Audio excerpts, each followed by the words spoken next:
मेरे सभी प्रिय साधकों को प्रेम पूर्वक वंदन। आज हम एक ऐसा विषय लेकर आए हैं जो शायद हर उस साधक के हृदय के बहुत भीतर छिपे एक प्रश्न की तरह है। मैं साधना कर रहा हूं, फिर भी फल क्यों नहीं मिल रहा? मैं मंत्रों का जप कर रहा हूं, फिर भी वह शांति, वह ऊर्जा, वह परिणाम क्यों नहीं आ रहा? यदि यह प्रश्न आपके भीतर भी कभी उठा है, तो यह संयोग नहीं, भगवती की प्रेरणा है कि आज आप इस जान से जुड़ रहे हैं। तो आइए हम इस रहस्य से पर्दा हटाते हैं कि साधना में असफलता क्यों मिलती है। पहला कारण, लक्ष्य का अभाव। साधक जब साधना करता है तो वह यही नहीं जानता कि वह करना क्या चाहता है। सिद्धि, मुक्ति, शांति, किसी समस्या का समाधान या केवल एक अदृश्य आकर्षण।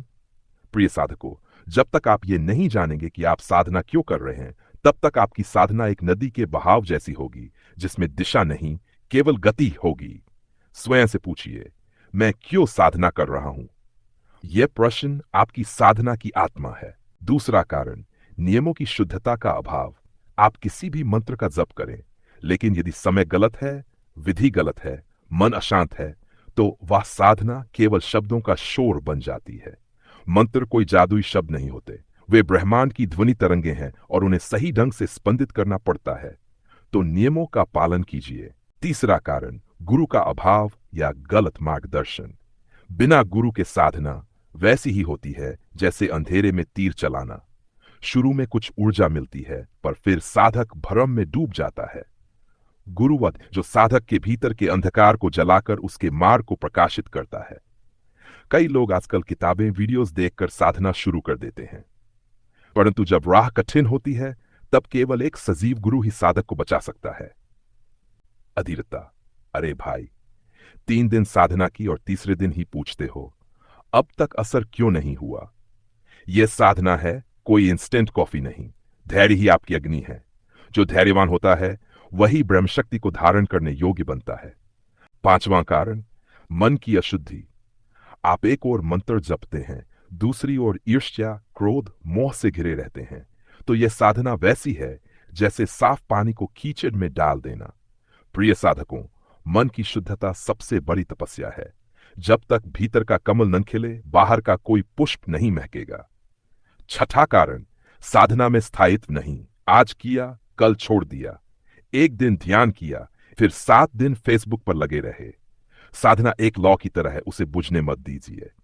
हर दिन, हर क्षण अपने भीतर उस लौ को जलाइए, फिर देखिए कैसे वह लौ अग्नि में बदलती है। सातवां कारण, असली और नकली साधनाओं का भेद न कर पाना। आजकल इन इंटरनेट पर हर कोई साधना सिखा रहा है, परंतु क्या वह विधियां प्राचीन ग्रंथों पर आधारित हैं या सिर्फ दिखावा? हर साधना सबके लिए नहीं होती। जैसे हर दवा हर रोगी को नहीं दी जा सकती, वैसे ही हर साधना हर साधक के लिए नहीं होती। आपके लिए कौन सी विधि श्रेष्ठ है, यह केवल अनुभवी गुरु ही जान सकता है। आठवां और अंतिम कारण, आत्मबल की कमी। मुझसे नहीं होगा, मैं योग्य नहीं, मैं पापी हूं। यहीं पर साधना रुक जाती है। आप ब्रह्म का अंश हैं। आप वही है जिसके भीतर संपूर्ण ब्रह्मांड की शक्ति सुप्त अवस्था में सोई है। उस शक्ति को जगाने के लिए सबसे पहले अपने भीतर विश्वास जगाए। तो आज हमने जाना साधना में असफलता के 8 मूल कारण। लक्ष्य का अभाव, डू नियमों की कमी, गुरु के बिना साधना, सैर अधीरता, मन की अशुद्धि, 6 निरंतरता की कमी, नकली साधनाओं का भ्रम, 8 आत्मबल की कमी। प्रिय साधकों, याद रखिए, मंत्र से बड़ा मन है, मन से बड़ा विश्वास है और विश्वास से बड़ी भक्ति है। यदि आप सच्चे भाव से, संकल्प के साथ, नियम पूर्वक और गुरु के साथ साधना करेंगे, तो कोई शक्ति नहीं जो आपको सिद्धि तक पहुंचने से रोक सके। साधना कोई दिखावा नहीं है, यह तप है, त्याग है और जीवन का परम सत्य है। साधना ही आपको दिव्यता के सिंहासन तक ले जाती है। नमो भगवती।